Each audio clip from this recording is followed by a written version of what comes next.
మళ్ళీ 3 ఇంచెస్ ఒక లైన్. ఎందుకు 3 ఇంచెస్ పెట్టారు అక్కడ? డౌన్ 3 ఇంచెస్ పెట్టారు కాబట్టి. డీప్ ఫ్రంట్ డౌన్ 3 ఇంచెస్ పెట్టారు కాబట్టి 3 ఇంచెస్ ఒక లైన్ ఫస్ట్, తర్వాత కూడా 3 ఇంచెస్ గ్యాప్ తీసుకుని ఇంకో లైన్ కొడుతున్నారు. ఇప్పుడు ఈ రౌండ్ చేసుకోవాలి.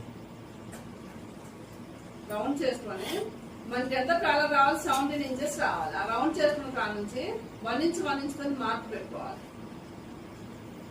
మొత్తం 1 ఇంచ్ మార్క్ పెట్టుకోవాలి. కాలర్ మరీ ఎక్కువైతే బాగుండదు. చేసిన తర్వాత ఇప్పుడు 16, 17 అంటే 8.5 ఇట్లా రౌండ్ తీసుకోవాలి.